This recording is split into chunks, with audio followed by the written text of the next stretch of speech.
Hello বন্ধুরা, আমি মাফি। প্রতিদিন নতুন নতুন রহস্যময় মাফিয়া, হ্যাকার আর অবহেলার গল্প পেতে আমাদের চ্যানেলটি সাবস্ক্রাইব করে পাশে থাকবেন। রাজীব দাঁড়া বলছি ভাই, আমার কথাটা শোন, একটু ওয়েট কর ভাই, আমি এক্ষুনি আসতেছি। আপু, আমার টাইম নেই, আমাকে এখন যেতে হবে। আমার বন্ধু অপেক্ষা করছে। এখন আমি ব্রেকফাস্ট করতে পারবো না, আমাকে যেতেই হবে। না ওয়েট কর ভাই, একটু ওয়েট কর। কিন্তু আমি আমার আপুর কথা শুনলাম না। আমি দৌড়ে সেখান থেকে চলে আসলাম। আমাকে এখন ভার্সিটিতে যেতে হবে। এখানে দাঁড়িয়ে থাকলে হবে না, কারণ ভার্সিটিতে আমার বন্ধু বান্ধব আমার জন্য অপেক্ষা করছে। আমার বাড়িতে আমার বোন আমাকে সবচেয়ে বেশি আদর করে। বাবা মা দুইজনই সরকারি চাকরি করেন, সেজন্য অনেক বেশি ব্যস্ত তারা। আমার বাবা একজন নামকরা বিজনেসম্যান এবং এই শহরের একজন নামকরা ডাক্তার, এবং আমার বোন নিজেও ডাক্তার। কিন্তু আমি সবার থেকে একটু আলাদা, কারো কথা তেমন একটা শুনি না, সবার থেকে আলাদা চলাফেরা করি এবং সবসময় বন্ধু বান্ধব নিয়ে আড্ডায় ব্যস্ত থাকি। পড়াশোনা মোটামুটি চলছে, তেমন একটা ভালো পড়াশোনা করছি না, কারণ দিন শেষে তো বাবার অফিসে জয়েন হব। তাহলে এত পড়াশোনা করে কি লাভ? আমি তখন ভার্সিটিতে চলে গেলাম। ভার্সিটিতে যেতেই আমার বন্ধু আবির আমার দিকে এগিয়ে এসে বলল, দোস্ত, তোকে তো একটা কথা বলাই হয়নি, আজকে আমাদের ভার্সিটিতে নতুন একটা মেয়ে এসেছে। দেখতে যা সুন্দর, তোকে বলে বুঝাতে পারবো না, এত সুন্দর মেয়ে আমি জীবনেও দেখি না। আমি তখন আবিরের কথা শুনে মেয়েটাকে খুঁজতে শুরু করলাম। সে ছোটবেলা থেকে আমি স্বপ্ন দেখে এসেছি, যাকে প্রথম দেখাই আমার জীবনের সব রং পাল্টে যাবে, যাকে দেখার পর থেকে আমি নিজেকে সামলাতে পারবো না, জীবনে তাকেই বিয়ে করব। বাবা মা আমার জন্য একটা ভালো মেয়ে ডিজার্ভ করেন, কারণ আমার বাবা মা জীবনে অনেক কষ্ট করেছেন। তারা নিজেদের ক্যারিয়ার গড়ে তোলার জন্য দিনের পর দিন কষ্ট করে গিয়েছেন। সেখানে তারা তাদের একমাত্র ছেলের জন্য একটা ভালো মেয়ে চাইবে, এটাই স্বাভাবিক। কিন্তু আমি তাদের থেকে সবসময় আলাদা থাকার চেষ্টা করি। তারা আমাকে অনেক মেয়ে দেখিয়েছেন। বাবা আমাকে বলেছেন তার অফিসে জয়েন হওয়ার জন্য এবং আমাকে বিয়ে দেওয়ার জন্য, কিন্তু আমি তাদের কথায় রাজি হচ্ছি না, কারণ যাকে দেখে আমার মনের আঙিনায় ঝড় উঠবে তাকে আমি আমার জীবন সঙ্গিনী বানাবো। দেখতে আমি মন্দ নই, সবাই কম বেশি আমাকে পছন্দ করে। অনেক প্রপোজ পেয়েছি, কিন্তু তাদের কাউকেই আমার ভালো লাগেনি, কারণ যে মেয়ে আমাকে এসে প্রপোজ করেছে সে অন্য কাউকে প্রপোজ করতে পারে। আমার থেকে সুন্দর ছেলে পেলে সে আমাকে ছেড়ে যেতে এক মুহূর্ত দেরি করবে না। সেজন্য এইসব মেয়েদের আমার একদমই পছন্দ না। তখন আমি আর আবির দুইজনে মিলে ক্লাসে চলে গেলাম। ক্লাসে যাওয়ার পর আবির আমাকে একটা মেয়েকে দেখিয়ে দিল।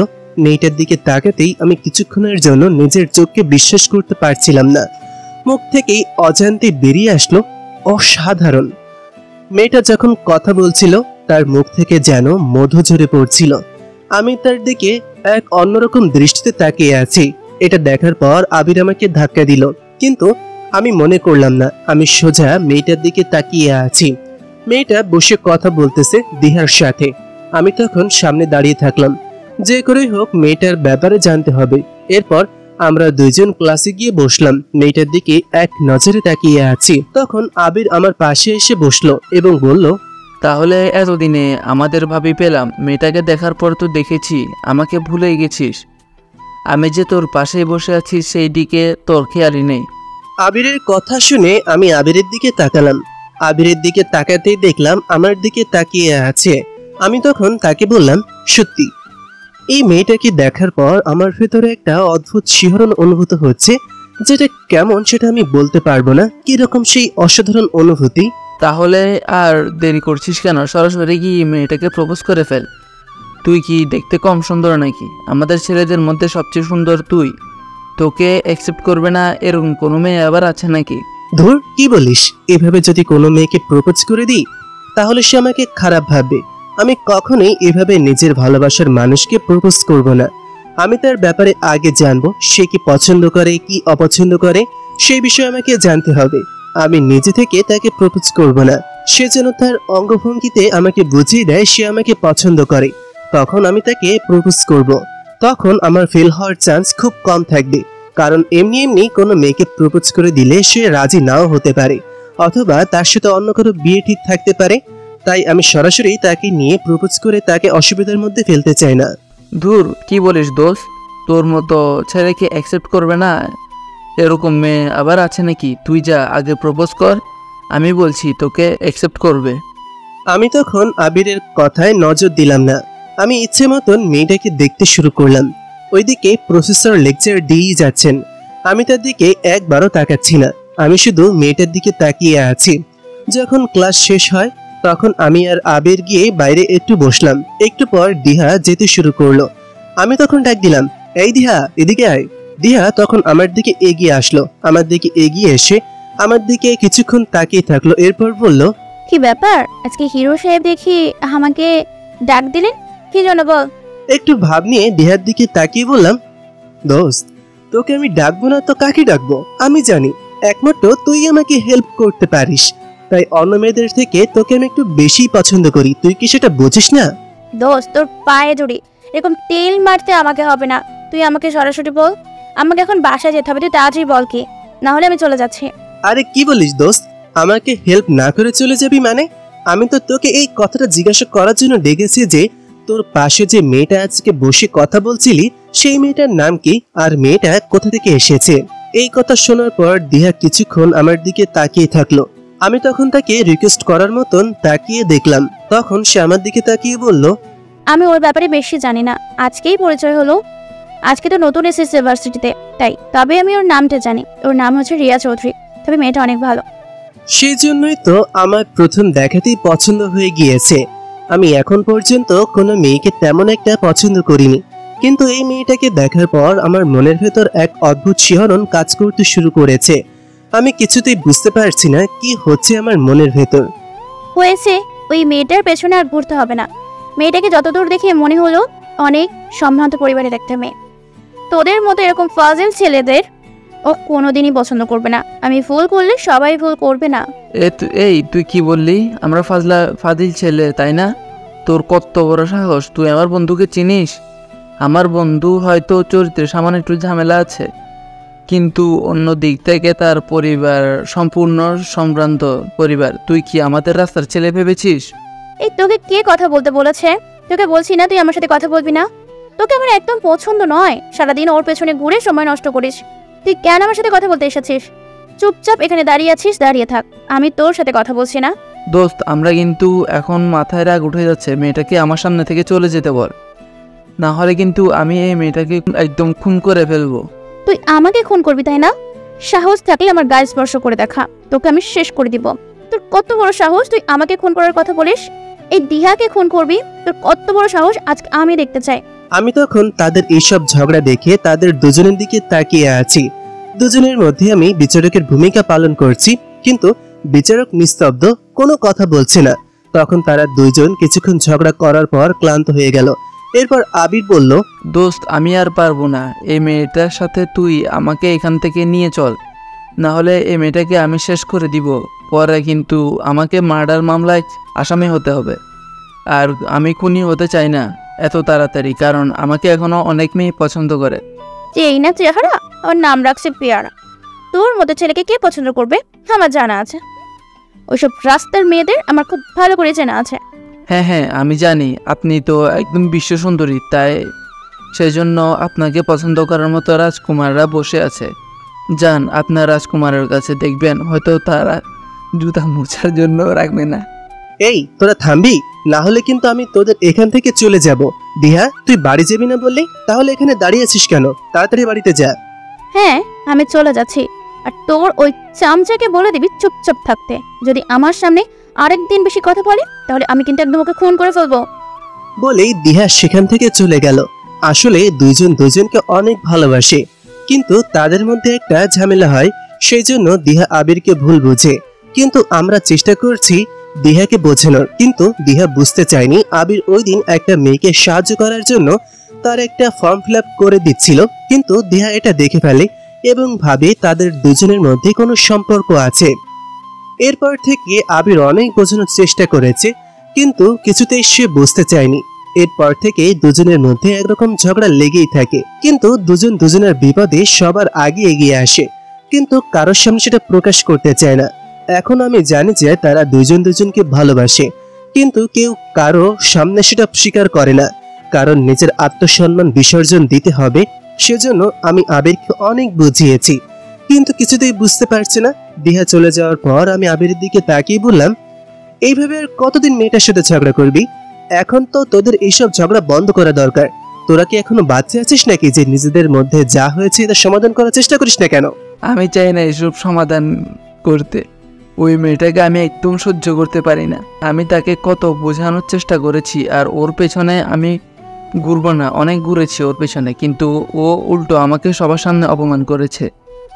আমি এসব অপমান আর সহ্য করব না। হইছে, আমি জানি তুমি কতটুকু ভুলে গেছো ওকে। দেখি না প্রতিদিন ও যখন যায় তখন ওর পেছন পেছন যাও। তাই এসব আর বলে লাভ নেই। যত তাড়াতাড়ি সম্ভব ঝামেলা শেষ করো, এরপর আঙ্কেল আন্টির সাথে কথা বলে তোদের বিয়ের ব্যবস্থা করি। আমি ওই মেয়েকে কোনোদিন বিয়ে করব না। ওই মেয়েটা আমাকে অনেক গুড়িয়েছে ওর পেছনে। আমি অনেক রিকোয়েস্ট করেছি, কিন্তু আমার কথা বিশ্বাস করেনি। যে আমাকে বিশ্বাস করে না তাকে ভালোবেসে কোনো লাভ নেই। আমি দেখলাম আবিরের মন খারাপ হয়ে যাচ্ছে। তখন আমি আবিরকে সেখান থেকে নিয়ে আমরা দুই বন্ধু মিলে ঘুরতে বের হলাম। দুজনে বাইক নিয়ে এসেছি, কিছুক্ষণ ঘোরাঘুরি করলাম, কিন্তু মেয়েটাকে ভুলতে পারছিলাম না। শুধু মেয়েটার কথা মনে পড়ছিল। তখন হঠাৎ করে আমি একটা গাছের সাথে ধাক্কা দিয়ে দিই। আমি পুরো ফুটপাতে উঠে গিয়েছি সেটা আমি লক্ষ্যই করিনি। তখন দৌড়ে এসে আবির আমাকে উঠালো। আমার হাতের অনেক জায়গায় কেটে গিয়েছে। এটা দেখার পর আবির আমাকে বলল, কি ব্যাপার রাজীব, তুই কি পাগল হয়ে গেছিস? তোর হাত কাটা কেন? আর তুই এভাবে বাইক চালাচ্ছিলি কেন? সামনে চলে গিয়েছিলাম সেই জন্য দেখতে পাইনি। এরপর তোকে পিছনে না দেখতে পেয়ে ফিরে আসলাম। এসে দেখি তোর এই অবস্থা। পাগল হয়ে গেছিস নাকি তুই? আমি তখন তার কথা শুনে কিছুই বললাম না। তখন সে আমাকে নিয়ে ডাক্তারের কাছে গেল। ডাক্তার বলতে আমার আম্মুর হসপিটাল এই পাশেই। সেখানে যাওয়ার পর একটা নার্স আমার দিকে এগিয়ে এসে আমাকে চিনতে পারলো। এরপর দৌড়ে নিয়ে গেল আম্মুর রুমে। আম্মু তখন আমাকে দেখে এগিয়ে এসে আমাকে এই অবস্থায় দেখে আমার দিকে তাকিয়ে রাগী কণ্ঠে বলে উঠলেন, আজ আমি বাসায় একবার যাই, এরপর তোর বাবাকে বলবো তুই যতদিন এই বাইক নিয়ে ঘোরাফেরা করবি ততদিন তোর বিপদ হবে। তুই আমাদের একমাত্র ছেলে, তুই কেন বুঝতে পারিস না? তোর কিছু হয়ে গেলে আমরা বাঁচবো না। তুই কেন এসব করিস বাবা? আরে আম্মু প্লিজ মাইন্ড করো না। আমি আসলে হঠাৎ করে কিভাবে জানি ফুটপাতে উঠে গিয়েছি, সেজন্য এই কাজ করে ফেলেছি। আর কোনোদিনও করব না। বাইকটার জন্যই তো আমার জান প্রাণ সবচেয়ে অনেক বেশি মায়া হয়। তাই প্লিজ আমার বাইকটা কেড়ে নিও না। আর একবার যদি এই বাইকের কথা বলিস তাহলে তোকে আমি খুন করে ফেলবো। আমাদেরকে কষ্ট দিতে অনেক বেশি ভালো লাগে, তাই না? আমরা কত চিন্তা করি তোকে নিয়ে। এখানে বসে থাকতে পারি না 2 মিনিট, তোর কথা শুধু মনে হয়। আর তুই এভাবে রাস্তায় রাস্তায় যা মন চায় তাই করে বেড়াবি, আর সেটা আমরা মেনে নেব? আম্মু আমার হাতে ব্যথা করছে, এখন আমি এসব কথা বলতে চাই না। তাড়াতাড়ি আমার চিকিৎসা করো, না হলে আমি মরেই যাব। এই কথা বলার পর আম্মু আমাকে একটা থাপ্পড় মেরে আমাকে নিয়ে গেলেন। এরপর এটা দেখার পর আমার আপু এগিয়ে এসে আমার কাছে এসে বলল, আম্মু, তোমার ছেলেকে আজকে সকালে আমি অনেক বলেছি খেয়ে যাওয়ার জন্য, কিন্তু আজকেও সে ব্রেকফাস্ট করেনি। আর কেন করলো না? আর আবির, তোকে কতবার বললাম তুই এই ছেলেটাকে একটু বোঝা। একে আমরা বোঝাতে পারছি না কিছুই। আবির তখন কি বলবে, সে নিজে অপরাধী। কারণ সে আর আমি দুইজনই সারাদিন ঘুরে বেড়াই। তার বাড়ি তো এই জন্য অনেক বকাবকি করা হয়, কিন্তু আমরা কারোর কথা শুনি না। তখন আবির ভদ্র ছেলের মতন আপুর দিকে তাকিয়ে বলল, আসলে আপু, আমি বলেছি ওকে কালকে থেকে ব্রেকফাস্ট করবে আর কোনোদিন মিস দেবে না। কি বলিস বন্ধু, তাই নাকি? হ্যাঁ হ্যাঁ আপু, আবির যা বলেছে তা একদম সত্য। কালকে থেকে দেখবে আমরা আর ব্রেকফাস্ট মিস করব না। আমরা তো ভুল করে ফেলেছি, এখন আমাদেরকে ক্ষমা করে দাও। আমাদেরকে যেতে হবে এখান থেকে, গিয়ে পড়তে বসতে হবে, সামনে পরীক্ষা। তমা, খবরদার এই ছেলেকে এখান থেকে ছাড়বি না। আমি জানি ও কিরকম। এখান থেকে যাওয়ার পর দুইজনে চলে যাবে কোথাও খেলতে, তাই এদেরকে থামাতে হবে। এখান থেকে দুইজনকে খাইয়ে এরপর বের করে দিতে হবে। এর আগে যদি এদেরকে বের করে দেই তাহলে পড়াশোনার নাম করে আর রাতের বেলায় ফিরবে। আমরা বুঝতে পারলাম ফেঁসে গিয়েছি, এখন আর কিছুই করার নেই। এরপর আম্মু আমাদের দুজনের জন্য খাবারের ব্যবস্থা করলো। আম্মু আমাদের দুজনকে অনেক বেশি ভালোবাসে। ছোটবেলা থেকে দুই বন্ধু একসাথে বড় হয়েছি, তাই দুজনের মধ্যে অনেক একটা ভালো সম্পর্ক। আমার আম্মু এবং আবিরের আম্মু দুজনই এই বিষয় ভালো করেই জানেন। আবির হঠাৎ করে আম্মুর দিকে তাকিয়ে বলল, আন্টি জানো, আজকে তোমার ছেলে না একটা মেয়েকে দেখে পাগল হয়ে গেছে। আমার মনে হয় এই মেয়েটার কথা চিন্তা করতে করতে বাইক নিয়ে গিয়ে গাছের সাথে ধাক্কা মেরে দিয়েছে। এই কথা শোনার পর আম্মু কিরকম জানি করে আমার দিকে তাকালেন। এরপর মুচকি এসে আমার দিকে তাকিয়ে আম্মু এবং আপু দুজনই বলে উঠলেন, সত্যি নাকি খোকা? বলতো মেয়েটা দেখতে কেমন? যদি তোর সত্যি পছন্দ হয় তাহলে মেয়েটার বাবা মার সাথে আমরা কথা বলি। মেয়েটা দেখতে কেমন আর কি তার পরিচয়? এই কথা শোনার পর আমি আবিরের দিকে রাগী দৃষ্টিতে তাকালাম। আবির তখন ভয় পেয়ে গেল আমার দিকে তাকিয়ে। এরপর আম্মুর দিকে তাকালো। এরপর আম্মুর দিকে তাকিয়ে আবার বলল, আরে আন্টি, আমি মজা করতেছিলাম। তোমার ছেলে কি কাউকে পছন্দ করতে পারে? তোমার ছেলে তো একটা হিজড়া। আমি শুধু আবিরের পেছনে আঙ্গুল দিয়ে খোঁচা দিয়ে যাচ্ছিলাম যাতে সে কথা বন্ধ করে, কারণ আমার মাথায় রাগ উঠে গেছে, যা মন চাই তাই বলে যাচ্ছে। এরপর আমি একটা লাঠি নিয়ে আবিরের দিকে তেড়ে আসলাম। এটা দেখার পর আবির আমার দিকে তাকিয়ে বলল, দোস্ত, আমার ভুল হয়ে গেছে। আসলে আমি উত্তেজনার কারণে কথাটা বলে ফেলেছি। আর কোনোদিন এরকম কোনো কথা বলবো না। আন্টির কাছে তো বললাম তুই একটা হিজড়া, আর কোনোদিন কোনো মেয়ের দিকে তাকাবি না। শালা, কত বড় সাহস! তুই আমাকে হিজড়া বলিস? আমার শরীরে এখন পর্যন্ত 300 পুরুষের শক্তি আছে, আর তুই আমাকে হিজড়া বলিস? আমাকে দেখতে কি হিজড়া লাগে? আরে তখন কি বলতে কি বলে ফেলেছি, এমন করতে হয় নাকি? তুই না আমার বন্ধু, আমি যেটা বলবো সেটাতে তুই হ্যাঁ হ্যাঁ বলবি। তুই কেন আমার কথার সাথে কথা বলতে গেলি? শালা, তুই যে বলে আসলি ওই মেয়েটাকে দেখার পরে আমি পাগল হয়ে গিয়েছি। ওই মেয়েটার ব্যাপারে এখন আম্মু ইনফরমেশন জানতে চাইছে। আমি কি বলবো? মেয়েটার নামও তো ঠিক মতন জানতে পারলাম না, শুধু দিহার কাছ থেকে ওর নামটা জেনেছি। তাও আবার সত্যি কিনা সেটাও জানি না। আর তুই এর ভেতরে কথা বলে ফেলেছিস আম্মুর সাথে আমার বিয়ের ব্যাপারে, তাই না? মেয়েটার সাথে যদি অন্য ছেলের বিয়ে ঠিক হয়ে থাকে তাহলে? আরে দোস্ত, তুই কোনো চিন্তা করবি না। আমার বন্ধু যাকে পছন্দ করবে সেই মেয়ের কোনোদিন অন্য কারোর সাথে বিয়ে ঠিক হতে পারে না, কারণ আমার বন্ধু যাকে পছন্দ করবে সে পৃথিবীর সবচেয়ে সুন্দরী মেয়েদের একজন। ওর কথা শুনে আর রাগ করে থাকতে পারলাম না। দুজনে মিলে আবার ঘুরতে বের হয়ে গেলাম। সন্ধ্যার পর বাসায় ফিরে গেলাম। ওইদিকে রিয়া বাসায় ফিরে গেল। ও এই এলাকার মন্ত্রীর একমাত্র মেয়ে। আমি বাসায় ফিরে যাওয়ার পর আম্মুর কাছে চলে গেলাম। আমি সাধারণত সব সময় সাধারণভাবে চলাফেরা করি, কেউ যাতে বুঝতে না পারে আমি একজন মন্ত্রীর মেয়ে। কারণ আমি অহংকার একদমই পছন্দ করি না। অহংকার করে কি লাভ হবে? আমার কি যোগ্যতা আছে? আমার বাবা হয়তো মন্ত্রী হয়েছেন নিজের যোগ্যতায়, কিন্তু আমাকে নিজের যোগ্যতা প্রমাণ করতে হবে, এবং ছোটবেলা থেকে আমি সেটাই চেষ্টা করে আসছি। কোনো দিন কারোর সামনে অহংকার করিনি। এই জন্য বাবা আমাকে মাঝে মাঝে অনেক বকাবকি করেন, কারণ আমি একা একাই ভার্সিটি চলে যাই, যেখানে বাবা চলাফেরা করার জন্য বডিগার্ড নিয়োগ দিয়েছেন। কিন্তু আমি এসব একদমই পছন্দ করি না। সাধারণভাবে সব সময় চলাফেরা করি এবং নিজেকে সবার সামনে সাধারণভাবে উপস্থাপন করি। আজকে আমার ভার্সিটির প্রথম দিন ছিল, কারণ আগে একটা ভার্সিটিতে পড়তাম। সেখান থেকে আমার বাসা কিছুটা দূরে, সেই জন্য আমাদের বাসার পাশে যে ভার্সিটিতে আছে সেখানে ভর্তি হলাম। আগে সেখানে আমার মামাতো বোন পড়াশোনা করতো, সেই জন্য দুজনে একসাথে সেখানে পড়াশোনা করতাম। মামাতো বোনের বিয়ে হয়ে যাওয়ার পর আমি এই ভার্সিটিতে ভর্তি হই। আম্মু অসুস্থ, সেই জন্য সবার আগে আম্মুর সাথে দেখা করতে গেলাম। আম্মু তখন আমাকে বলল, মা, আজকে তোর ভার্সিটির প্রথম দিন ছিল, কেমন কাটলো আজকে ভার্সিটি?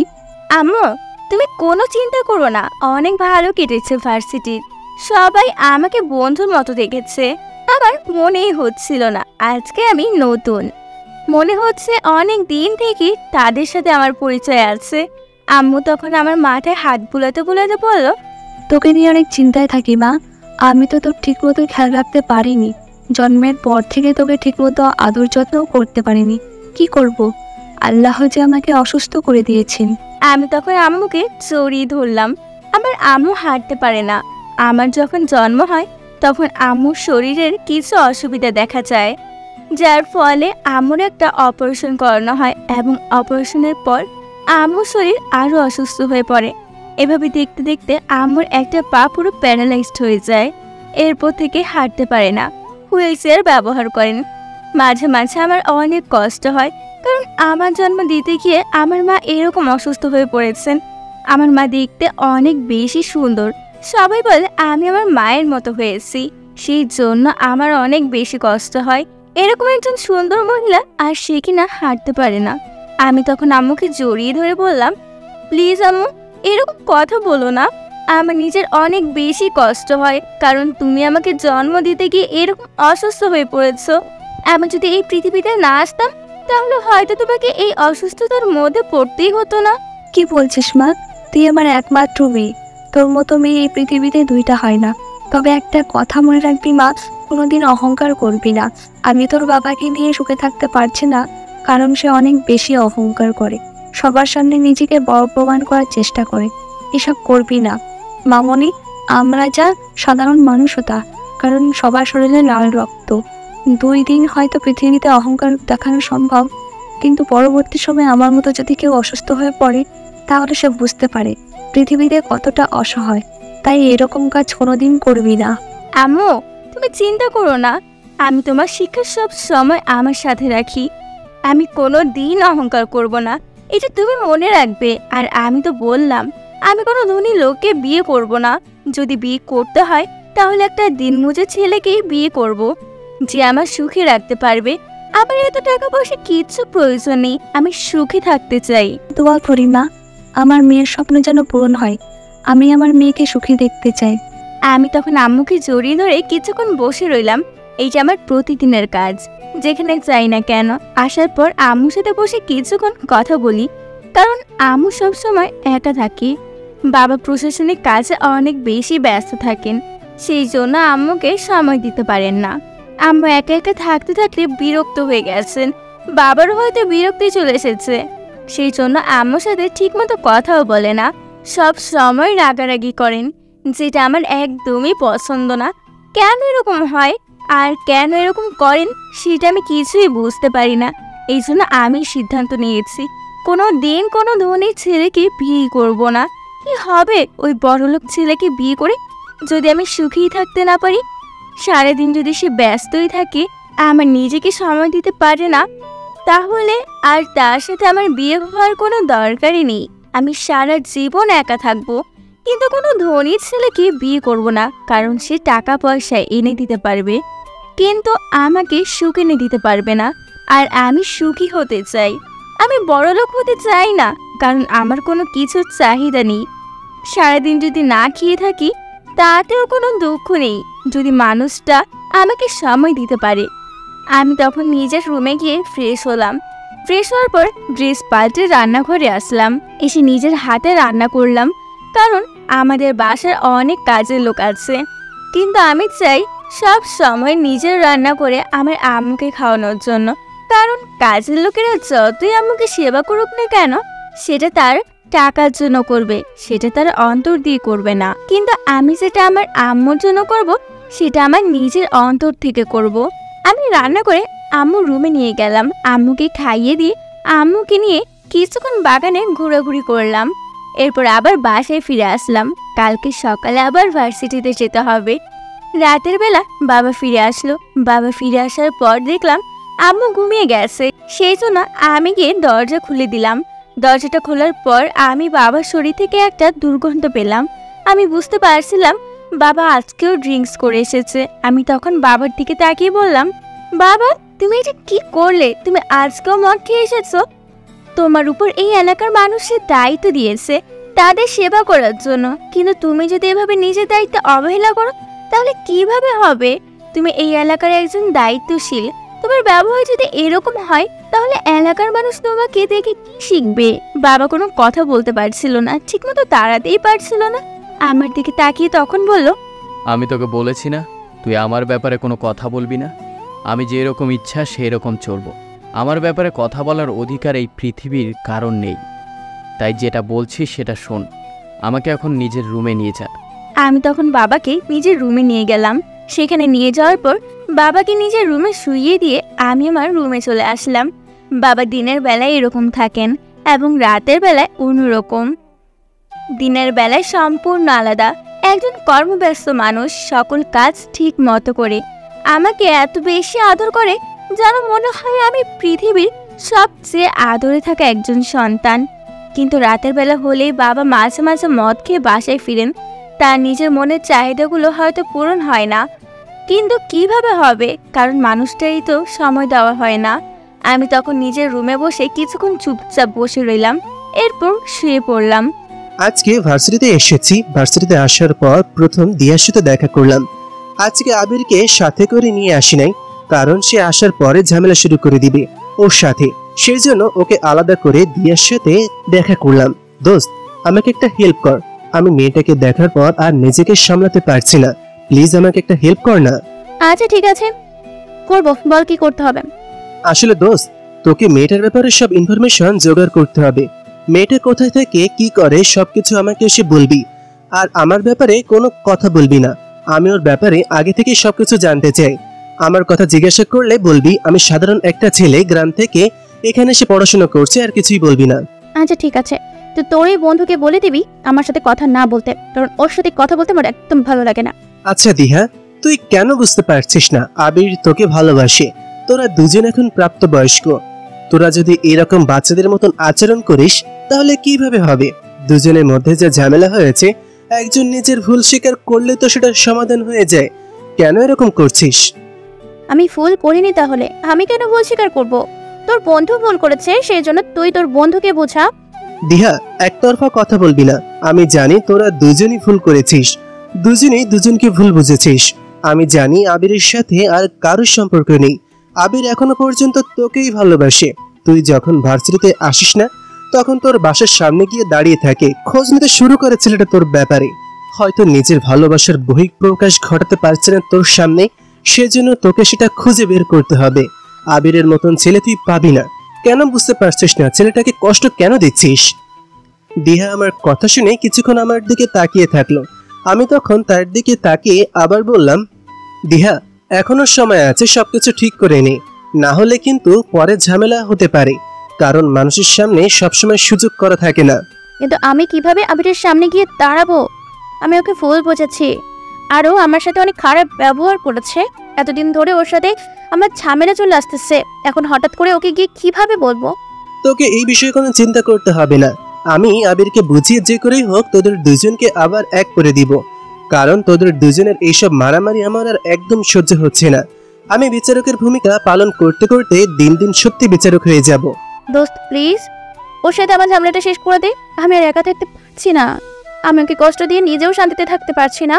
আমার নিজেরও কষ্ট হয়, কান্না করি, কিন্তু ওর সামনে আসলে কেন জানি রাগ উঠে যায়, সেই জন্যই এরকম করে ফেলে। প্লিজ প্লিজ আমার সাথে আমিরের সব কিছু ঠিক করে দে। আমি তোকে হেল্প করতে পারি একটা শর্তে।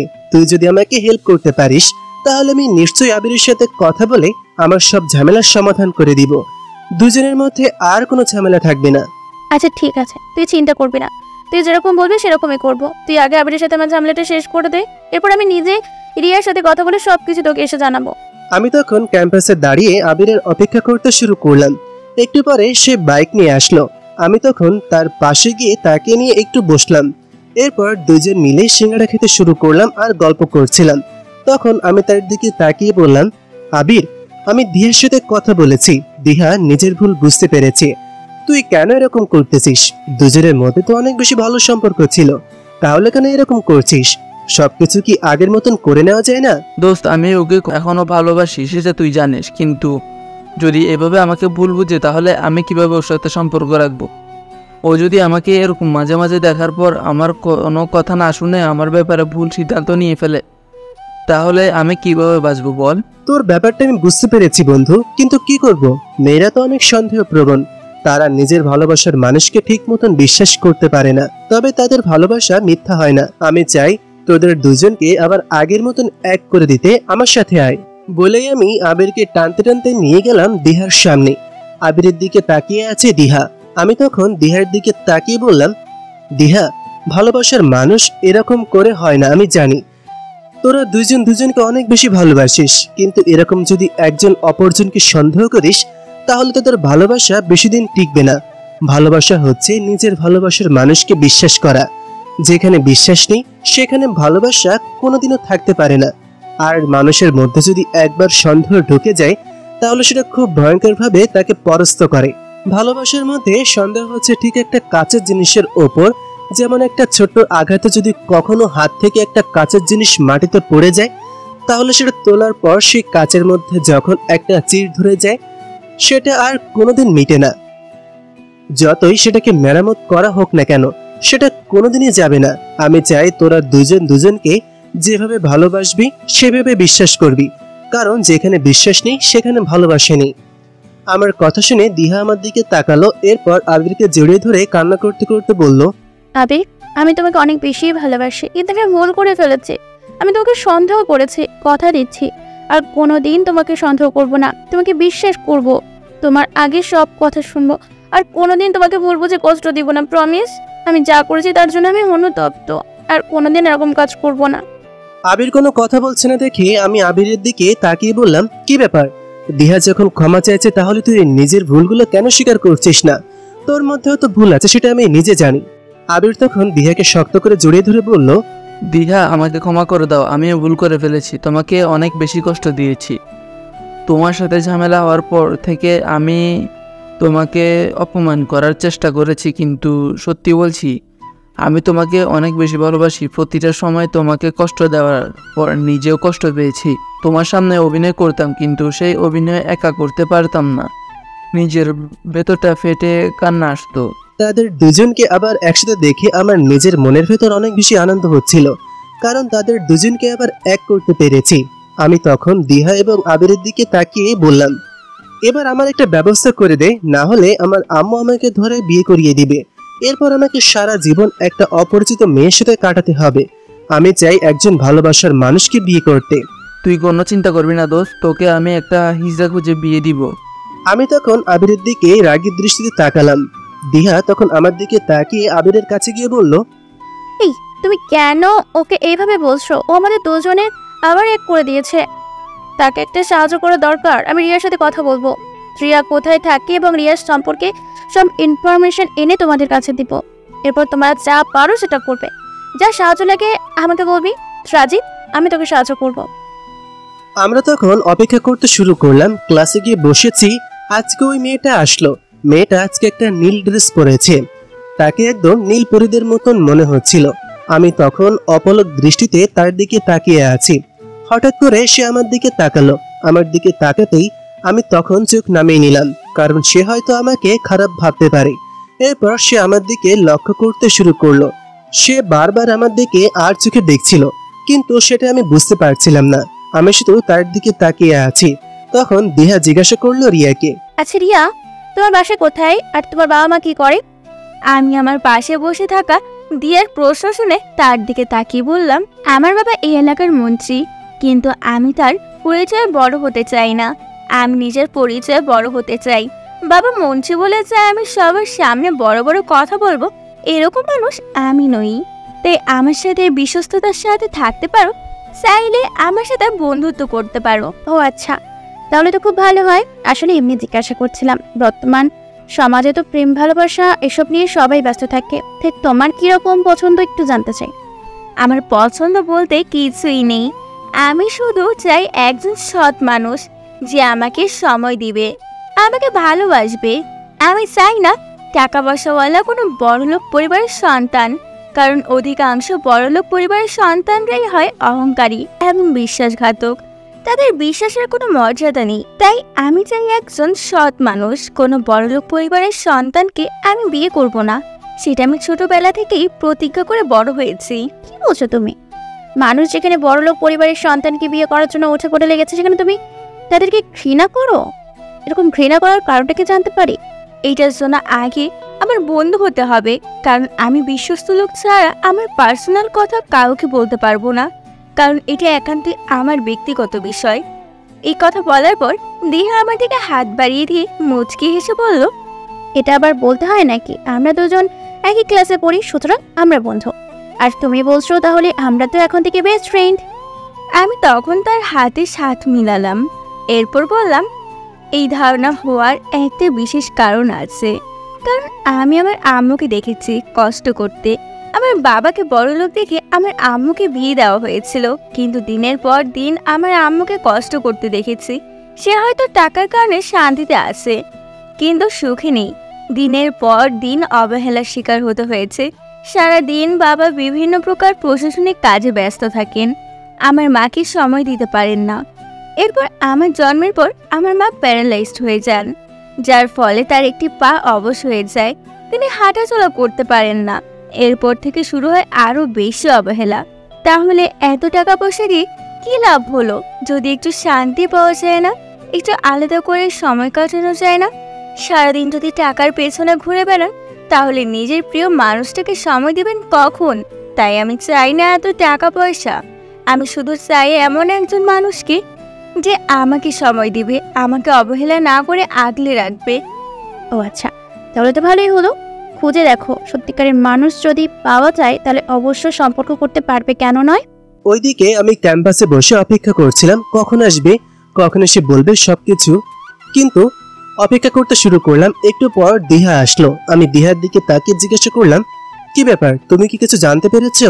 তুই ওই মেয়েটার আশা ছেড়ে দে। মেয়েটা এই এলাকার মন্ত্রীর মেয়ে, কিন্তু এর চেয়ে আরো একটা বড় সমস্যা আছে, যেই সমস্যা তুই কোনোদিনই সমাধান করতে পারবি না। এই কথা শোনার পর আমি অনেক বেশি আঘাত পেলাম। সেটা কি বলছে?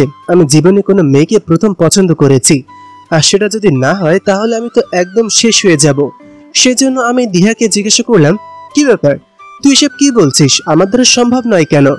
আমি যে কোনো কিছু করার জন্য প্রস্তুত আছি। আরে আগে শুনবি তো আমি কি বলি, সেটা শোনার পর বুঝতে পারবি। ওর মা প্যারালাইজড হয়ে বিছানায় শুয়ে আছে। তার বাবা দিনের পর দিন তার মাকে অবহেলা করে যাচ্ছে। এটা দেখার পর সে সিদ্ধান্ত নিয়েছে সে আর কোনো বড়লোক পরিবারের সন্তানকে বিয়ে করবে না। সে তাকে বিয়ে করবে যে তাকে সময় দিবে। কোনোদিন কোনো বড়লোক ছেলের সাথেও সম্পর্ক করবে না, কারণ তার টাকা পয়সা কোনো কিছুর প্রতি লোভ নেই। সে একজন ভালো মানুষকে চায় যে তার আগলে রাখবে। বড়লোকদের প্রতি তার একটা ভুল ধারণা জমে গেছে। এটা শোনার পর আমি কিছুক্ষণের জন্য স্তব্ধ হয়ে গেলাম। সত্যি, আমি কিভাবে এখন গরিব হব? আমার পরিবার অনেক বড় লোক, এখন আমি কি করব? আমি তখন তার দিকে তাকিয়ে বললাম, কিছু একটা করতে হবে, আমি ওকে ছাড়া থাকতে পারবো না। কিন্তু এটা তো আমাদের ক্ষমতার বাইরে। আমরা বড় লোক, এখন তো আমাদের কিচ্ছু করার নেই। আমি তখন কিছুক্ষণ চিন্তা করতে থাকলাম, কিন্তু কি করব কিছুই মাথায় আসছিল না। সেজন্য বাসায় ফিরে গেলাম। বাসায় ফিরে যাওয়ার পর চিন্তা করতে শুরু করলাম, আমাকে যে করেই হোক কিছু একটা করতে হবে, কোনো একটা বুদ্ধি বের করতে হবে যার মাধ্যমে ওর কাছে আমি যেতে পারবো। বড়লোকের প্রতি তার একটা ভুল ধারণা, সেটা আমাকে ভাঙাতেই হবে। কিন্তু সেটা কি করে সম্ভব? হঠাৎ করে আমার মাথায় একটা বুদ্ধি আসলো। আমি তখন তাড়াতাড়ি দিহার কাছে কল দিয়ে বললাম, দিহা, কাল থেকে সবার কাছে বলবি আমি একটা গরিব পরিবারের সন্তান। সবাই আমাকে যেন এই পরিচয়ে চেনে। তুই রিয়ার সামনে এমন ভাবে আমাকে উপস্থাপন করবি যেন আমি একটা অসহায় দরিদ্র পরিবার থেকে এসেছি। তোর মাথায় এইসব কি ঘুরপাক আছে? কি বলছিস? আমি এটা কেন বলবো? ওকে এটা বলার পর যদি ও সত্যিটা জানতে পারে তাহলে আমার সাথে বন্ধুত্ব রাখবে না। তুই এসব বিষয় নিয়ে চিন্তা করবি না, আমাকে আমার মতন কাজ করতে দে। আমি একটা প্ল্যান করেছি, তুই শুধু এই একটা কথাই বলবি, এরপর বাকিটা আমি সামলে নেব। আমি তোর কথাই কিছুই বুঝতে পারছি না। তুই আগে আমাকে বল, তুই কি করতে চাচ্ছিস? তুই আমাকে সবকিছু বুঝিয়ে না বললে আমি কিভাবে বুঝবো? এত কিছু তোকে এখন আমি বলতে পারবো না। আমাকে আগে আমার বাড়ির লোকদের ম্যানেজ করতে হবে, এরপর আমি বাকি কথা তোদেরকে কালকে বলবো, কিন্তু এখন বলতে পারছি না। বলেই ফোনটা রেখে দিলাম। ফোনটা রেখে তাড়াতাড়ি চলে গেলাম আপুর কাছে। আপুকে ছাড়া সমাধান হবে না, যে করেই হোক আমাকে বাড়ির বাইরে যেতে হবে। বাড়ি থেকে কাজ কোনোদিনও হবে না, সেজন্য বাড়ির বাইরে যেতে হলে আপুর থেকে হেল্প নিতে হবে। আমি তখন আপুর কাছে গিয়ে বললাম, আপু, আমাকে একটা হেল্প করো না প্লিজ। আমি একটা ঝামেলায় ফেসে গিয়েছি, এখন আমাকে হেল্প করতে হবে। তোমাকে আব্বু আম্মুকে রাজি করাতে হবে, না হলে এটা কোনোদিনও সম্ভব নয়। কি সব পাগলের মতো কথা বলছিস? কি ঝামেলায় ফেসেছিস আমাকে বল, না বললে আমি সমাধান করব কি করে?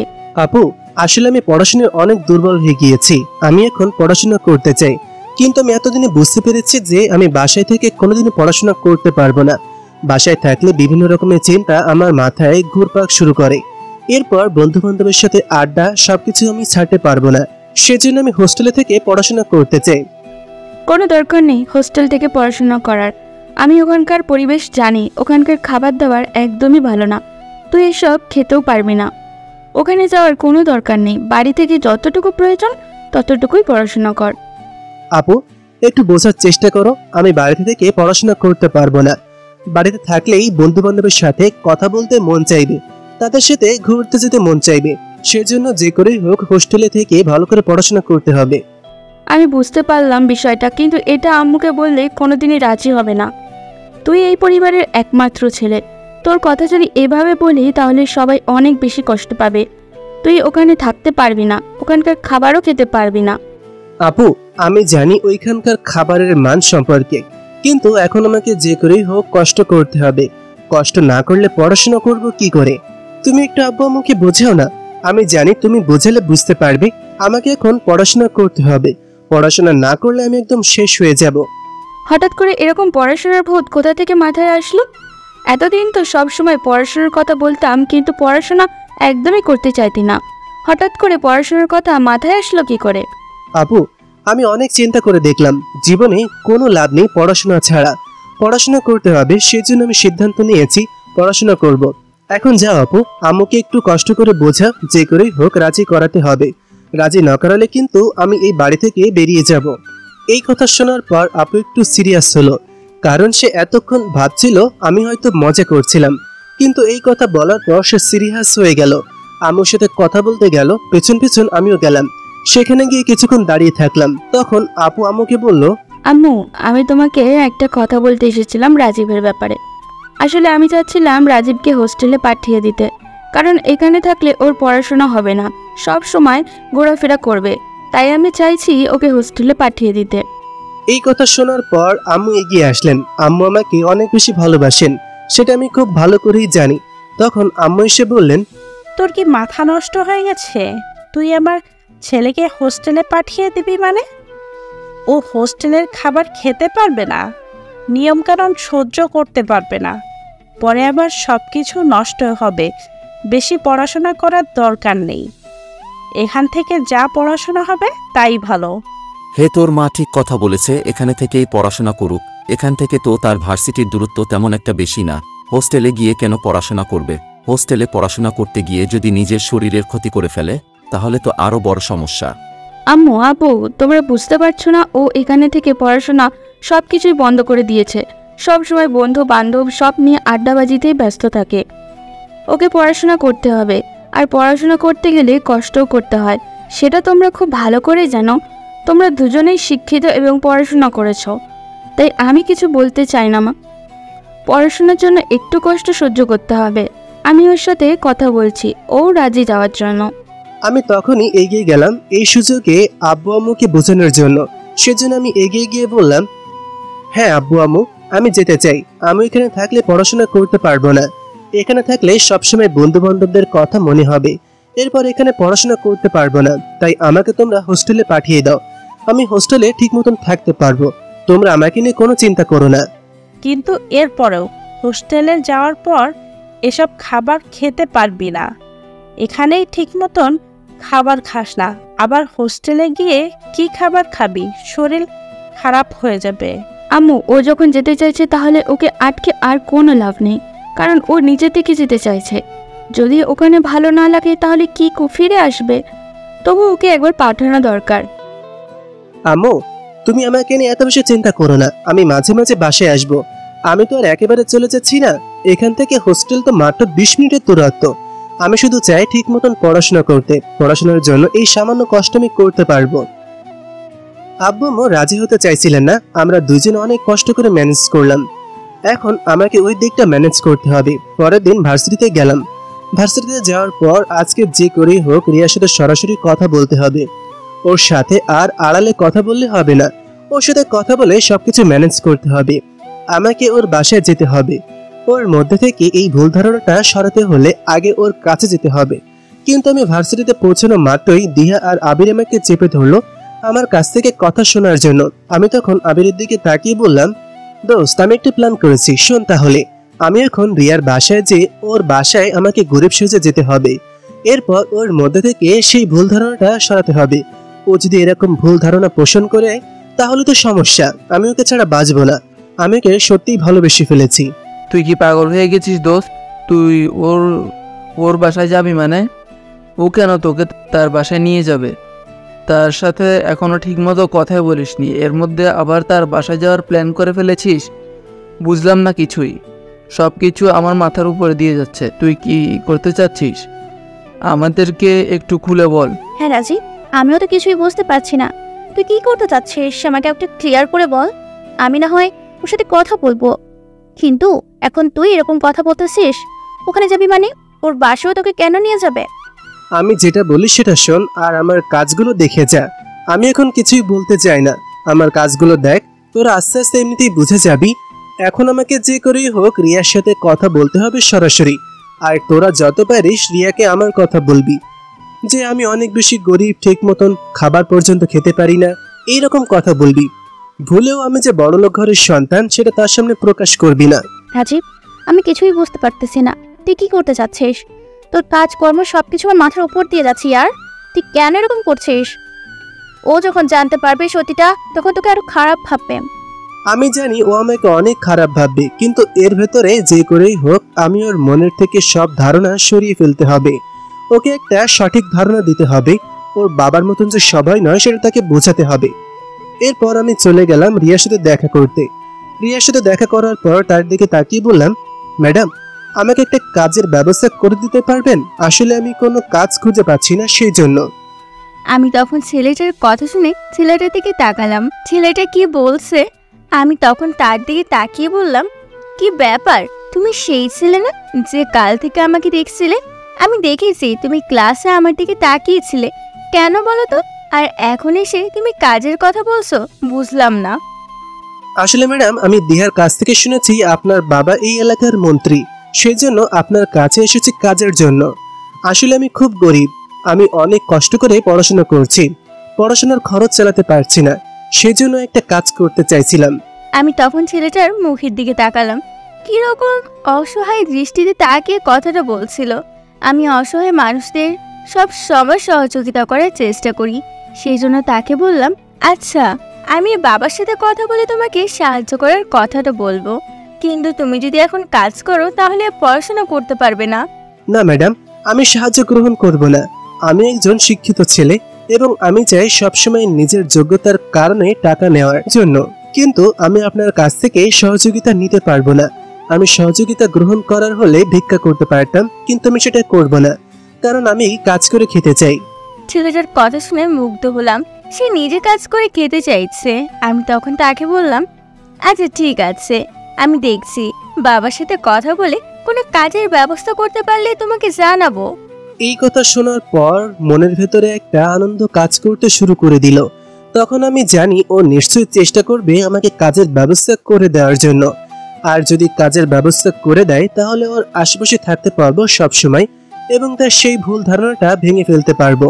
আমি তখন ছেলেটার কথা শুনে অবাক হলাম, অবাক হয়ে চলে গেলাম ক্লাসে। ক্লাসে যাওয়ার পর আমার পাশে এসে দিহা বসলো। আমি তখন তার দিকে তাকিয়ে প্রশ্ন করলাম ওই ছেলেটার কথা। ছেলেটা আমাদের পাশে বসেছিল, দুই একটা সিট পেছনে। আমি তখন দিহার দিকে তাকিয়ে প্রশ্ন করলাম, আচ্ছা ওই যে ছেলেটাকে দেখছো, ওই ছেলেটার ব্যাপারে তুমি কি কিছু জানো? ওই ছেলেটা বলছিল আমার কাছে এসে অনেক গরিব, পড়াশোনা করতে পারছে না, তাকে একটা কাজের ব্যবস্থা করে দিতে।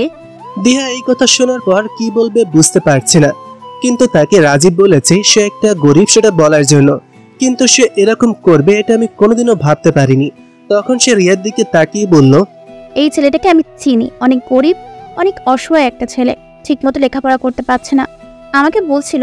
তো আমি কি কাজের ব্যবস্থা করে দিব? তুমি যদি পারো তাহলে ওকে একটা কাজের ব্যবস্থা করে দাও। কাজ করে খেতে চায়, সে সাহায্য গ্রহণ করতে চায় না। আমি তখন তার কথা শুনে নিশ্চিত হলাম যে ছেলেটা অনেক অসহায়, তাকে একটা কাজের ব্যবস্থা করে দেওয়া এখন আমার দায়িত্ব হয়ে পড়েছে। এরকম একটা ছেলেকে সাহায্য করতে পারলে নিজের মনের মধ্যে একটা আনন্দ কাজ করবে।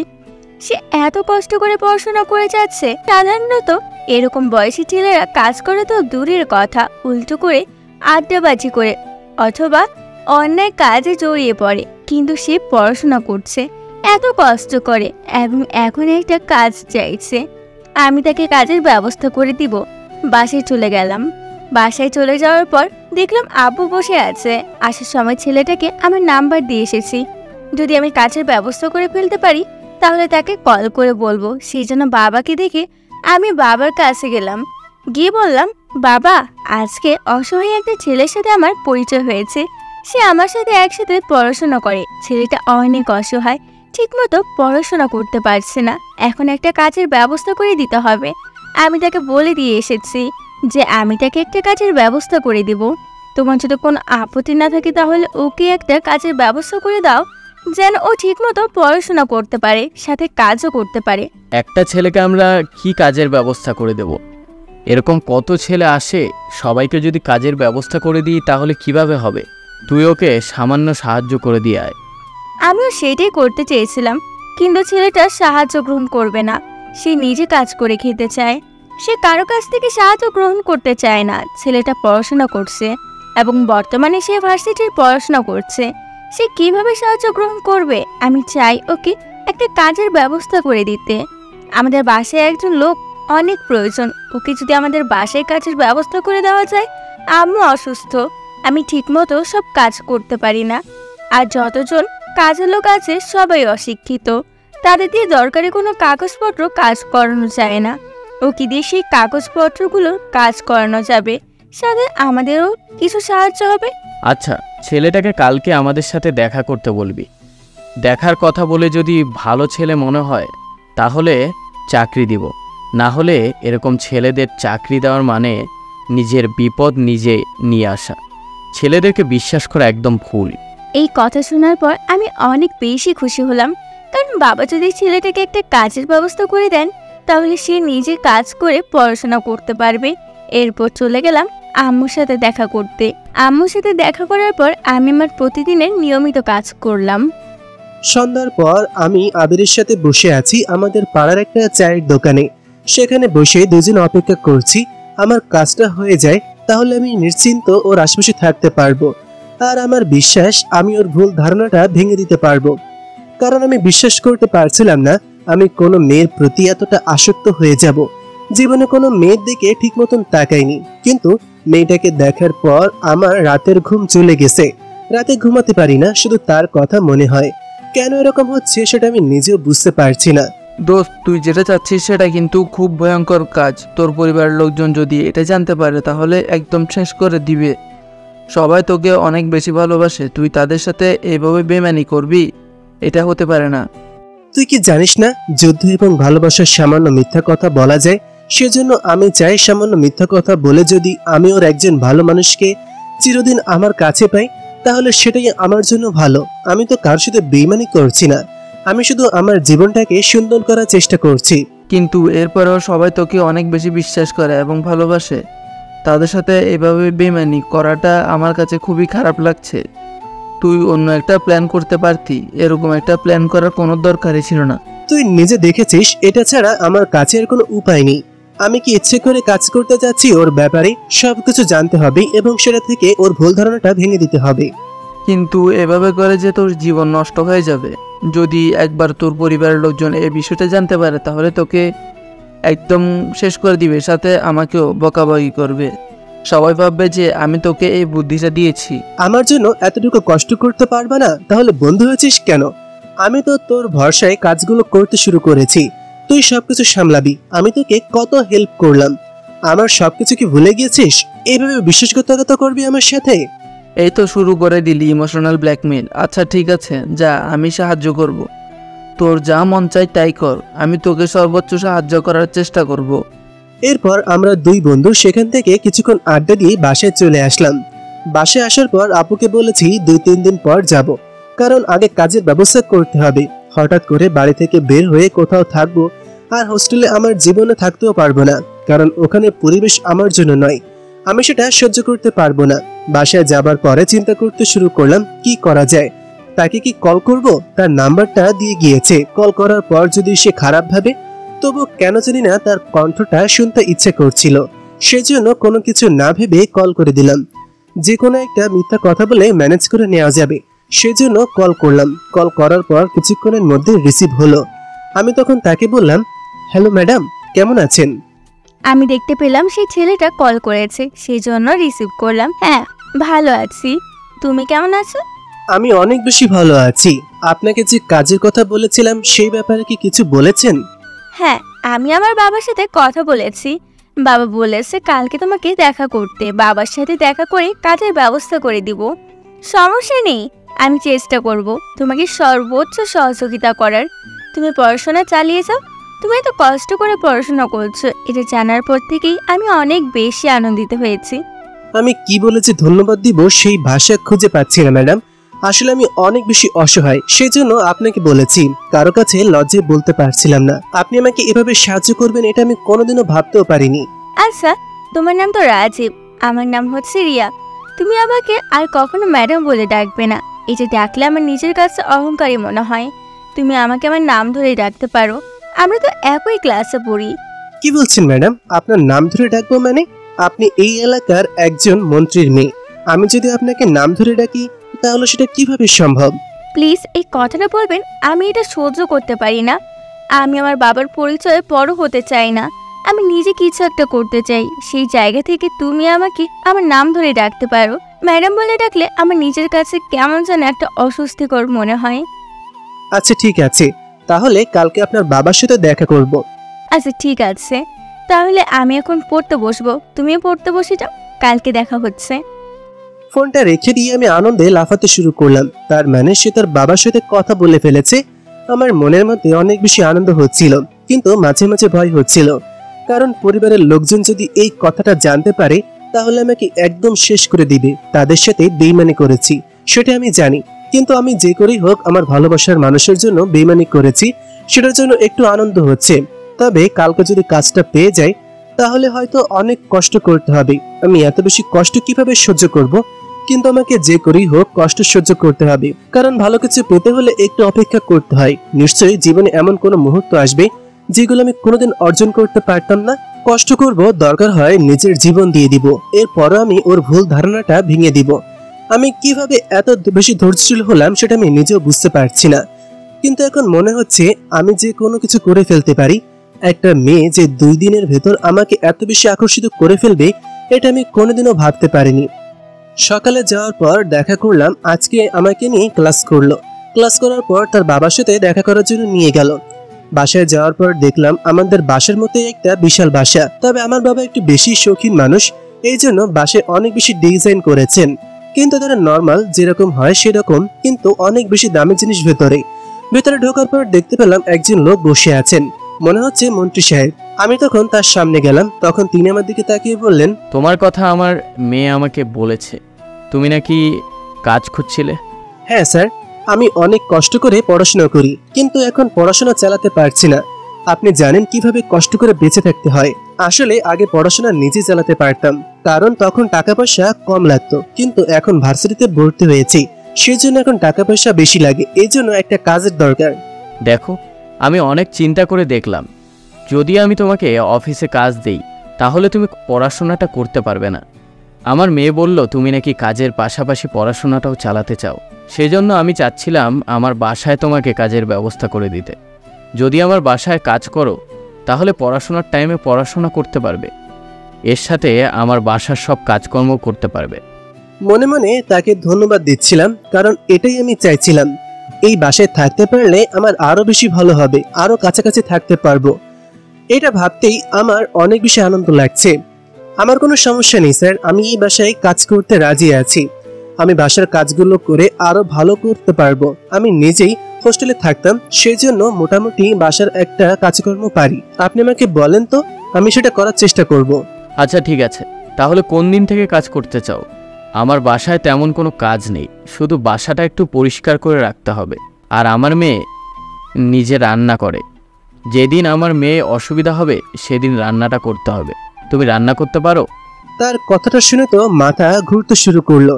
জীবনে রান্নাঘরের কাছেও যায়নি, রান্না করব কিভাবে? কিন্তু এখন এখানে থাকতে হলে বলতে হবে, সেজন্য আমি তার দিকে তাকিয়ে বললাম, স্যার আমি রান্নার সবকিছু করতে পারি, আপনি শুধু আমাকে কাজে রাখেন, এরপর দেখতে পারবেন আমার অভিজ্ঞতা কতটুকু হবে। হোস্টেলে থাকতে নিজে নিজে রান্না অনেকবার করে খেতে হয়েছে। আচ্ছা ঠিক আছে, তাহলে তোমাকে কালকে থেকে কাজে আসতে হবে। এখন থেকে পড়াশোনা সব কিছু করতে পারবে। তোমাকে আমি আমার বাসায় থাকতে দিব, কিন্তু বিশ্বাসের সাথে কাজ করবে।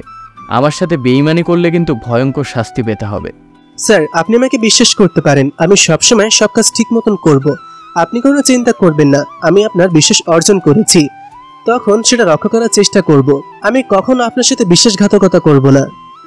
এরপর তিনি আমাকে বিদায় দিলেন। আসার সময় দিয়াকে অনেক ধন্যবাদ দিয়ে আসলাম, কারণ সে আমাকে কাজের ব্যবস্থা করে দিয়েছে।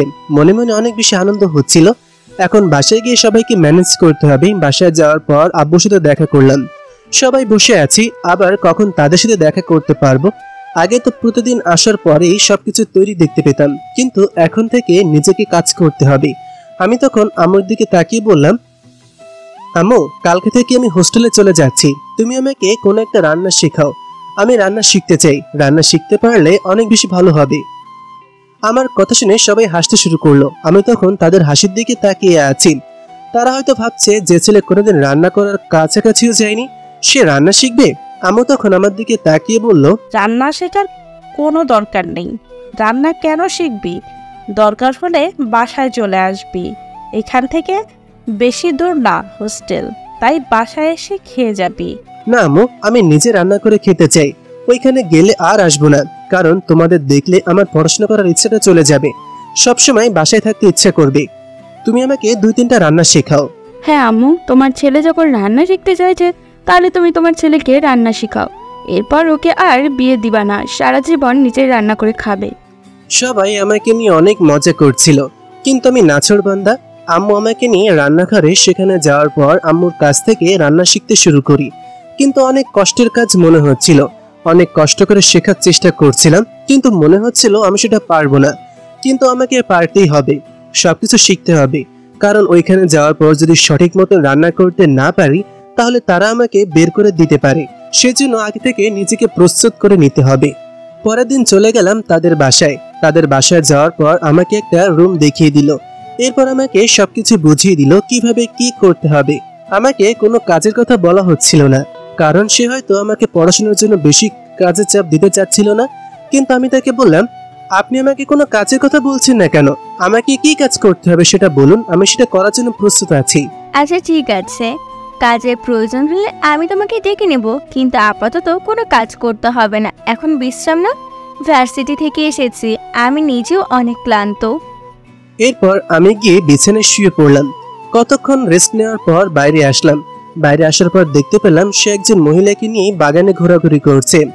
এটা দেখার পর আমি তার দিকে তাকিয়ে আছি। কতটা সুন্দর লাগছে, মনে হচ্ছিল তার আম্মু। আমি তখন সেখানে গেলাম। সেখানে যাওয়ার পর তার মা আমার দিকে তাকালেন। আমি তার দিকে তাকিয়ে সালাম দিলাম। এরপর তিনি আমাকে বললেন, ও বাবা, তুমি? আমার মেয়ে বলেছে তোমার কথা, তুমি এখানে কাজ করার জন্য এসেছো। আমার বাসায় তেমন কোনো কাজ নেই, তুমি ঠিকমতো পড়াশোনা করো, পড়াশোনা করে নিজেকে প্রতিষ্ঠিত করো। দোয়া করবেন আন্টি, আমি যেন ঠিক মতন পড়াশোনা করতে পারি। আপনাদের দোয়াই আমার ভরসা।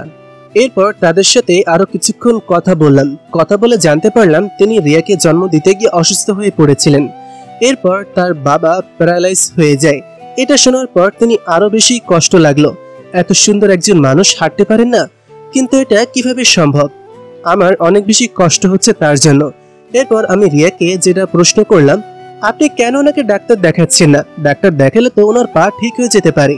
রিয়া তখন আমার দিকে তাকালো, সে কোনো কথা বলছে না। আমি তার দিকে তাকালাম, কান্না করে দিবে এমন একটা অবস্থা। আমি তখন তার দিকে তাকিয়ে বললাম, প্লিজ কষ্ট পাবেন না। আমি সেভাবে কথাটা বলতে চাইনি, আমি শুধু বোঝাতে চাইছি ওনাকে যদি ভালো চিকিৎসা করাতেন তাহলে ওনার পাটা ঠিক হয়ে যেত। তুমি কি ভাবছো আমরা ডাক্তার দেখাইনি? আমরা এই দেশের সবচেয়ে বড় বড় ডাক্তার দেখিয়েছি এবং বিদেশেও ডাক্তারের কাছে নিয়ে গিয়েছি, কিন্তু আম্মুর পা ঠিক হয়নি। ডাক্তাররা কোনো রোগ পাচ্ছে না, আম্মুর একটা পা এমনি এমনি প্যারালাইজড হয়ে গেছে। ডাক্তাররা বলেছে এই পায়ে উনি কোনো দিন আর শক্তি পাবেন না, সেই জন্য হাঁটতে পারবেন না। আমি তখন তার দিকে তাকালাম। কিছুক্ষণ তাকিয়ে থাকার পর আমি নিজের রুমে চলে আসলাম। পরের দিন যখন আমি ভার্সিটিতে যাওয়ার জন্য বের হব, তখন রিয়া এসে বলল, আচ্ছা তুমি কি গাড়ি ড্রাইভ করতে পারো? হ্যাঁ, আমি গাড়ি ড্রাইভ করতে পারি। গাড়ি ড্রাইভ করা শিখেছিলাম কিছুদিন আগে। আচ্ছা তাহলে আজ থেকে আমরা গাড়ি দিয়ে যাব। এখান থেকে কাজ করে যেতে যেতে অনেক লেট হয়ে যাবে। আমরা যদি হেঁটে যাই তাহলে অনেক সময় নষ্ট হবে। তাই আমি সিদ্ধান্ত নিয়েছি আজকে থেকে আমরা গাড়ি করে যাব। আমার গাড়ি আছে, এটা বের করে আনো। আমি তখন সেটাকে নিয়ে চলে গেলাম তার সামনে। এরপর দুজনে গাড়ি করে চলে গেলাম ভার্সিটিতে। ভার্সিটিতে পৌঁছাতেই আবির আমার দিকে তাকিয়ে আছে, সে বিশ্বাস করতে পারছে না এসব। এরপর আবিরের কাছে গেলাম আমি, তখন আবির আমার দিকে তাকালো। রিয়া ক্লাসে চলে গিয়েছে। আবির তখন আমার কাছে এসে বলল, মামা তুই এটা কি করেছিস? প্রথম দিন নেমে এটাকে নিয়ে একদম গাড়ি করে চলে আসলি, কি জাদু করেছিস? এই জাদুকরের জাদু বড় মারাত্মক, তুই জানিস না আমি কত বড় জাদুকর। ওকে এমন ভাবে বুঝিয়েছি, এখন সে আমার কথায় উঠবে আর বসবে, আমার কথা সবসময় বিশ্বাস করবে। তুই শুধু আমার পাশে থাকবি, আমি যেন আমার ভালোবাসার মানুষটাকে পেয়ে যাই, এই জন্য তোকে যেন আমার পাশে পাই। কি ব্যাপার, দুইজন মিলে এখানে কি আড্ডা দিচ্ছ? দিহা তখন আমাদের কাছে আসলো। এটা দেখার পর আবির তার দিকে তাকিয়ে বলল, আরে বলো না রাজীব, এমন একটা কাজ করেছে আজকে। প্রথম দিন সেই দেখলাম মেয়ে রিয়াকে নিয়ে একদম গাড়িতে করে একসাথে আসছে দুইজন। রিয়াকে মনে হয় পটিয়ে ফেলেছে। আরে তুমি এসব চিন্তা করো না, ও একটা গরু, সেটা আমি খুব ভালো করে জানি। এটা কোনোদিন করতে পারবে না। মনে হয় কাজের ছেলে ভেবে ওকে কাজে করানোর জন্যই নিয়ে এসেছে, ড্রাইভার বানিয়ে। এই কথা বলার পর তারা দুজনই হেসে উঠল। তাদের হাসি দেখে আমি তাদেরকে কিছুক্ষণ বকাবকি করে ক্লাসে চলে আসলাম। ক্লাসে চলে আসার পর আমি গিয়ে পেছনের সিটে বসলাম। এটা দেখার পর রিয়া আমার দিকে তাকিয়ে বলল, রাজীব, তুমি ওখানে বসে আছো কেন? তুমি এইখানে আসো, আমার পাশে বসবে। পেছনের সিটে খারাপ ছাত্ররা বসে, তুমি সামনে বসবে। এটা শোনার পর আমি লাফ দিয়ে সামনের সিটে বসলাম। এরপর আবির ক্লাসে আসলো। তার দিকে তাকিয়ে আমি শুধু মুচকি মুচকি হাসছি। আমার কর্মকাণ্ডে তারা দুজন অবাক হয়েছে, সেটা আমি খুব ভালো করে বুঝতে পারছি। তাদেরকে আরো অবাক করলাম। আমি এরপর আবার চলে গেলাম তার বাসায়। তখন হঠাৎ করে আপু আমার কাছে কল করলো। কি ব্যাপার রাজীব, তোর হোস্টেলে কি থাকতে কোনো অসুবিধা হচ্ছে? আমরা তো তোকে নিয়ে অনেক টেনশনে আছি। যাওয়ার পর তো আমাকে কলও করলে না, কি হয়েছে আমাকে বলবি না? আরে আপু, তুমি কোনো চিন্তা করো না, এখানে আমার বন্ধু বান্ধব সবাই আছে, তাদের সাথে আমার খুব ভালো করে সবকিছু চলছে। আমি এখানে থেকে পড়াশোনা করব। তোমরা আমার কাছে বেশি কল করবে না, বেশি কল করলে আমার মনোযোগ চলে যাবে। আমি এখন মনোযোগ দিয়ে পড়াশোনা করতে চাই। তখন হঠাৎ করে আপু বলল আম্মু এসেছে, আমার সাথে কথা বলবে। তখন আম্মুর কাছে সবকিছু খুলে বললাম। আম্মু তখন অনেকক্ষণ আমার সাথে কথা শোনার পর অনেক অবাক হলো। আম্মু হয়তো বিশ্বাস করতে পারছি না আমি পড়াশোনা নিয়ে এত ব্যস্ত হয়ে যাব, কারণ আমি সারা জীবন পড়াশোনা না করে ঘুরে বেরিয়েছি। তখন আম্মু আমাকে বলল, আমি বিশ্বাস করতে পারছি না তুই পড়াশোনা নিয়ে এত বেশি চিন্তা করিস। আমি ভাবতাম আমার ছেলেটা হয়তো নষ্ট হয়ে গেছে, কিন্তু এখন ভাবছি না, আমার ছেলেটা নষ্ট হয়নি, আমার ছেলেটা ভালো হয়ে গেছে। এভাবে পড়াশোনা করতে থাক, একদিন অনেক বড় একটা জায়গায় যাবি।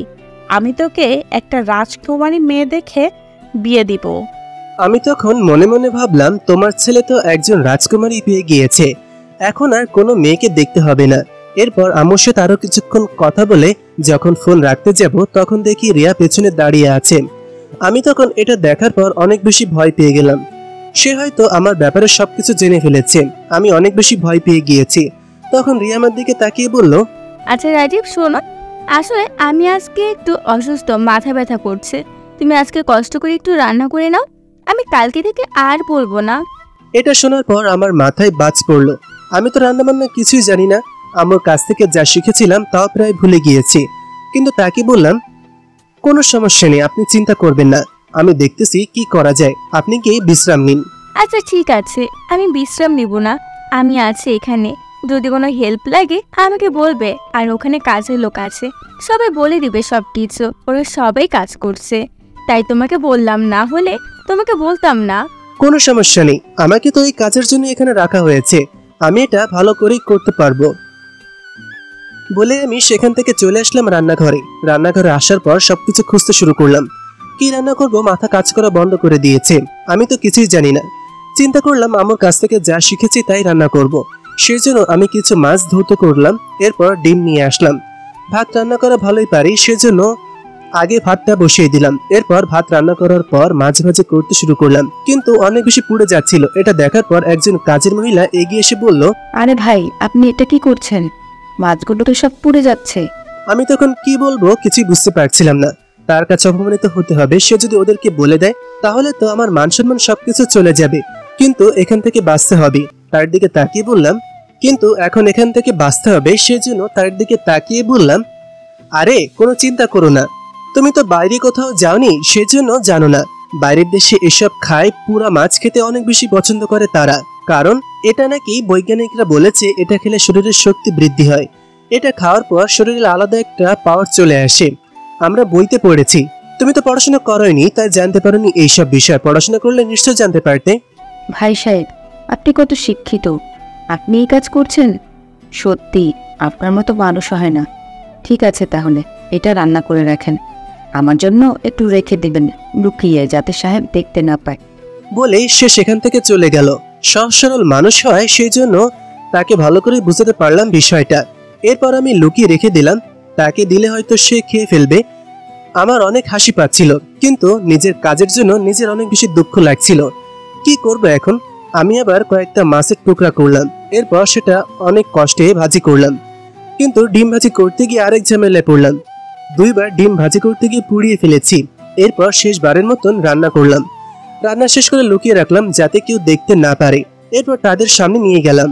আজকে মন্ত্রী সাহেব অন্য কোথাও গিয়েছেন। এটা শোনার পর আরো অনেক বেশি আনন্দ লাগলো, কারণ উনি থাকলে হয়তো এটা রান্না করা দেখে উনি অনেক বেশি রাগ করতেন। আমি তখন অপেক্ষা করতে শুরু করলাম। একটু পর রিয়া তার মাকে নিয়ে আসলো। ওরা খাবার নিয়ে বসলো। তারা খাবার খেতে শুরু করলো। কিছুক্ষণ পর রিয়া আমার দিকে তাকালো, তার মাও আমার দিকে তাকিয়ে আছেন। আমি অনেক বেশি ভয় পেয়ে গিয়েছি, আমার মাথা দিয়ে ঘাম ঝরে পড়ছে। এটা দেখার পর তারা হয়তো আমার প্রতি একটু দয়া করলো, নিচের দিকে তাকিয়ে খেতে শুরু করলো। মা মেয়ে একে অপরের দিকে তাকাচ্ছে, মনে হচ্ছে অনেক বেশি ভয় পাচ্ছি। যদি রান্নার করাটা না হয় তাহলে আমার মান সম্মান সবকিছু চলে যাবে, আমার চাকরিও হয়তো চলে যেতে পারে। কিন্তু কি হবে? একটু পর রিয়ার মা আমার দিকে তাকিয়ে বলল, অনেক মজা করে খাবার রান্না করেছো, আমার অনেক বেশি ভালো লাগতেছে। রাজীব, তুমি একটু পরে এসে আমার সাথে দেখা করবে। এই কথা শোনার পর মনের ভেতর একটা প্রশান্তি কাজ করলো। রিয়া আমার দিকে অদ্ভুত দৃষ্টিতে তাকাচ্ছে, আমি কিছুই বুঝতে পারছি না সে আমার দিকে এভাবে তাকাচ্ছে কেন। আমি অনেক বেশি ভয় পেয়ে গেলাম। এরপর আমি নিজে খাওয়া শুরু করলাম। পরে আমার মাথা ঘুরতে শুরু করলো। এটা আমি কি করেছি? ডিম ভাজি খাচ্ছিলাম না, দোকান থেকে মিষ্টি এনে খাচ্ছিলাম। সেটাই বুঝতে পারছিলাম না তার মানে কি আমি ডিম ভাজি করতে গিয়ে লবণের পরিবর্তে চিনি মিশিয়ে দিয়েছি। কি করব কিছুই বুঝতে পারছিলাম না। রিয়ার মা আমাকে একা দেখা করতে বলল। তার মানে কি আমাকে ধরে ফেলেছে? আমি অনেক বেশি চিন্তায় পড়ে গেলাম, কিন্তু তার সাথে দেখা করতেই হবে।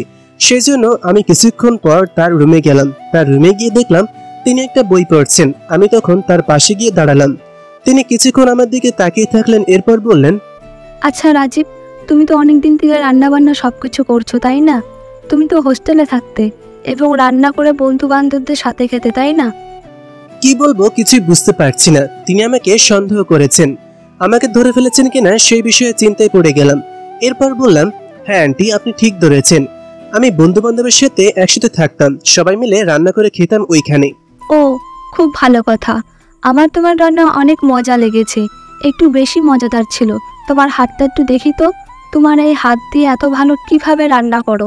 কি করব কিছুই বুঝতে পারছিলাম না। আমি তখন হাতটা এগিয়ে দিলাম। তিনি আমার হাতের দিকে তাকিয়ে থাকলেন। এরপর মুচকি এসে আমার দিকে তাকিয়ে বললেন, কেন মিথ্যা কথা বলছো? আমি জানি তুমি কোনোদিন রান্না করনি, কারণ যারা রান্না করে তাদের হাত এরকম থাকে না। তোমার হাত দেখে তো মনে হচ্ছে তুমি কোনোদিন রান্নাঘরের কাছেও যাওনি। কেন মিথ্যা কথা বললে? আমি তখন তাকে কি বলবো কিছুই বুঝে উঠতে পারছি না। উনি আমাকে ধরে ফেলেছেন সেটা আমি খুব ভালো করেই বুঝতে পারছি, কিন্তু এখন আমাকে যে করেই হোক মিথ্যা একটা কথা বলে এখান থেকে বাঁচতে হবে। সেই জন্য তার দিকে তাকিয়ে বললাম, আসলে আন্টি, আমি অনেক বেশি ভয় পেয়ে গিয়েছিলাম। ভাবছিলাম যদি আমি বলি আমি রান্না করতে না পারি তাহলে আমার হয়তো চাকরি হবে না। সেজন্য আমি বলেছি আমি রান্না করতে পারি, তবে কথা দিচ্ছি আমি শিখে নেব সবকিছু। আমাকে চাকরিতে রাখেন প্লিজ। তিনি আমার দিকে তাকিয়ে থাকলেন কিছুক্ষণ, তার হয়তো কিছুটা দয়া হলো। এরপর তিনি আমার কাছে এসে আমার মাথায় হাত বুলিয়ে দিয়ে বললেন, তুমি কোনো চিন্তা করো না, তুমি রান্না করতে না পারলে আমার কাছ থেকে শিখে নেবে, কিন্তু মিথ্যা কথা বলবে না। মিথ্যা কথা বলা অনেক বড় একটা অন্যায় কাজ। তুমি যদি কোনো কাজ করতে নাও পারো, এরপরও আমি তোমাকে এই চাকরিতে রাখবো, কারণ তোমাকে আমার অনেক বেশি ভালো লেগেছে এবং তুমি একটা ভালো ছেলে, সেটা আমি বুঝতে পেরেছি। এবং শিক্ষা অর্জনের মতো এত বড় একটা কাজ করছো, আর এই সামান্য কাজ না পারলে কিছুই হবে না। আমি তখন তার কথা শুনে তার দিকে তাকালাম। এরকম একজন ভালো মানুষের সাথে বেইমানি করেছি এটা আমি ভাবতেও পারছি না। অনেক বেশি কষ্ট হচ্ছিল, কিন্তু কিভাবে তার সাথে বেইমানি করলাম। আমি তখন তার দিকে তাকালাম। তিনি আমার দিকে তাকিয়ে বললেন, বাবা, তুমি কোনো চিন্তা করো না, তোমার আঙ্কেলকে আমি এই কথা বলবো না। তুমি সাবধানে থাকবে, আর সেই কাজে বিপদে পড়ো আমার কাছে চলে আসবে, আমি তোমাকে সহযোগিতা করব। এই কথা শোনার পর আমি সেখানে দাঁড়াতে পারলাম না। নিজের কাজের জন্য অনেক বেশি অনুতপ্ত হয়েছিলাম। কিভাবে তাকে বলবো সত্য কথা? সত্য কথা না বলে এরকম একজন ভালো মানুষের সাথে বেইমানি আমি করতে পারবো না। কি করব, মাথা কাজ করা বন্ধ করে দিয়েছে। এখন আমি কিভাবে এই ঝামেলা থেকে মুক্তি পাবো? আমি তো ওকে ভালোবেসে ফেলেছি, ওকে ভুলতে পারবো না। এরপর মনে মনে সিদ্ধান্ত নিলাম আমি সব সত্যি বলে দিব। এরপর যা হওয়ার তা হবে, দেখা যাবে। যদি ঝামেলা আরো বেশি হয় তাহলে হোক, কিন্তু আমি সত্যি কথা বলবো। এভাবে মিথ্যা কথা বলে একজন ভালো মানুষকে আমি ঠকাতে পারবো না। তার মতন ভালো মানুষকে ঠকিয়ে আমি কোনোদিন সফল হতে পারবো না। কারণ মিথ্যা দিয়ে কোনো কিছু জয় করলেও সেটা খুব তাড়াতাড়ি নষ্ট হয়ে যায়। সত্যি কথা বলে যদি সবকিছু হারিয়ে ফেলি তাহলে কোনো কষ্ট নেই। আপনারা কি ভাবছেন, আমি সবকিছু সত্যি বলে দেবো নাকি এভাবেই চলতে থাকবে? কি করবো সেটা আমাকে কমেন্ট বক্সে এসে বলবেন।